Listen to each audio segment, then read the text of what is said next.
Thank you, Matt. Yes, it's another edition of the Speaking of Speaking podcast, which has taken a break for the last couple of months. A bit of an unannounced sabbatical, but certainly we've got some great things lined up for you for the next season. And I think what we're going to do is just make a couple of changes. We'll share what some of those changes are as we go, but definitely wanted to share with you that we're still going to be doing content on a regular basis, uploading at least one podcast per week. However, there might be some weeks where we upload more content. Depends on what's going on in the world, of course, whether it's the political world or the social world. So all kinds of reasons why some weeks you might have more than one podcast, but you're definitely guaranteed at least one podcast a week for the Speaking of Speaking podcast. And if you ever have a question, of course, I know Matt says this at the end of the podcast every week, but you can always drop an email on any of the content that you've heard, or if you have ideas for things or questions about certain content that you'd like to hear, you can drop me an email anytime. It's askcarl@carlspeaks.ca.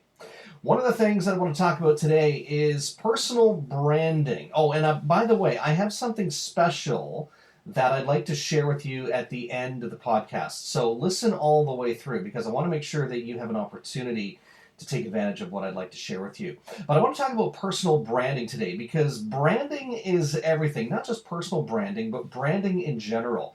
If this was 20 years ago, 30 years ago, and we were talking about business, we wouldn't necessarily be talking about branding, not certainly the way we do today. But messaging plays a huge part in that brand. And your messaging has to reflect that brand. One of the things I do as a professional speaker is I help people with their messaging, ensuring that it does reflect their personal brand. Because all too often what I find is people who are in business, they have great marketing, they have a great website, but their messaging just doesn't line up with what their personal brand or their business brand is. And larger companies are really masters at this. Think of a company like McDonald's with some of their messaging that's happened over the years, including the "I'm loving it" slogan. Nike, "Just do it." And both these companies, they use emotion to get you into the mode, not just their product. They just don't show product on the screen. They actually use emotion and they tell stories as well. So that's one of the things that we'll be talking about as we talk about branding today. So I want to go back to talking about the elevator pitch. As a matter of fact, I want you to ditch that term elevator pitch and think of your elevator pitch as your ultimate power pitch. Your ultimate power pitch, the one that's going to really make things change for your business. It's not for sales, it's for relationships, because that's what I used to call the elevator pitch, that's what it's all about. So your power pitch can't be about selling a product. It has to be about really relating to your audience, what you can do to help them. So I'm going to break it down into 3 parts for you because that's really all you need to think about. Elevator pitches can get very complex and very wordy, and people can get confused by the messaging in them. Not only that, but a lot of people try and make their elevator pitch sound exactly like the next person's elevator pitch. And let's face it, if you are an independent business person, you don't want to sound like somebody else. You want to sound like you.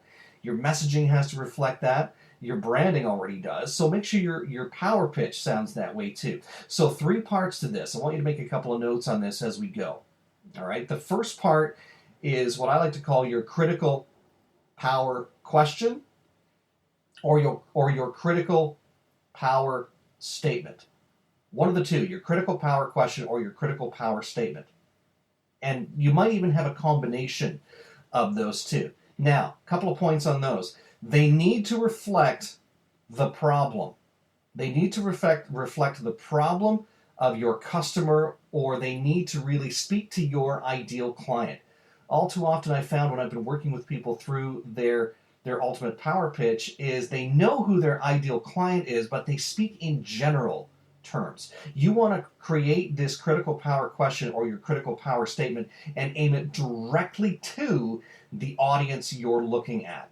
So don't speak to everyone, speak to your core audience, speak to your ideal client. Your ideal customer or your client that you're going after, they need to be able to feel from the words you're using. So don't use flower, pretty language. Get right to the nitty-gritty. One of the best ones I can think of, one of the best power questions, critical power questions or critical power statements that I've heard in recent years, and I believe it was in a commercial for a weight loss product or a gymnasium, and it was very blunt and very in your face, and it said something like this: how much money did you waste last year on junk food? How much money did you waste last year on junk food? Now imagine you have a weight loss product or a nutritional program, or you run a gymnasium and it's January.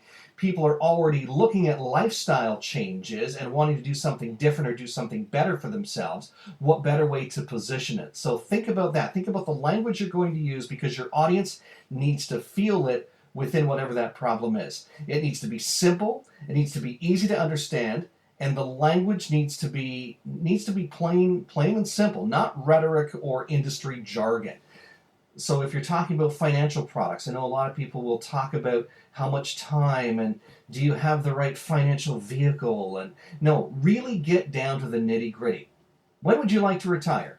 Show of hands, who says age 65? Are you ready? Do you have enough money? How do you know? Though that's simple language without using jargon or rhetoric. So that's your critical power question and your critical power statement. Number two, a little bit different from what I've talked about before with your elevator pitch, because I believe for your ultimate power pitch, it needs to talk about your why. Your why. Why do you do what you do? So in other words, it's your story. Now, I know in 30 seconds to a minute, you're thinking, well, how am I going to tell my story? You can't tell the whole thing. You have to give a very, very condensed version of it. And in that story has to be a little tiny nugget, juiciest nugget possible, that's going to make your potential client want to salivate. That's what you want. I'll give you an example in just a moment. But it has to be your why and a little bit of your story. And the third part, quite simply, is your solution. And that solution has to answer the question of what's in it for me. How are you going to help me solve my problem? So let me give you an example using my ultimate power pitch, or some parts of it. So when I start my ultimate power pitch, I start with a statement, then I ask a question, and it goes something like this. The quickest, most effective way to grow your business and position yourself as an expert is to speak about what it is that you do. Show of hands, who likes speaking about themselves? Have you ever said anything you didn't mean to say? I understand that. I used to stutter when I was a kid, so I understand the fear of not being confident in speaking. Well, what I do is I help people find their voice and gain confidence, so when they do have to speak and give a presentation, not only are they clear with their messaging, but you get the results you want and you make more money. Who likes to make money? Excellent. Schedule a speaking breakthrough session with me today, and I'll show you how you can go from stage fright to spotlight.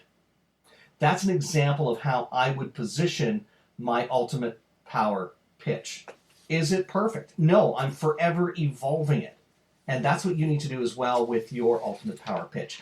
You should have a model, absolutely. You should be consistent with your messaging, but it's going to change from time to time as your market changes, as the world around us changes. Here are a couple of tips for your ultimate power pitch as you're creating it.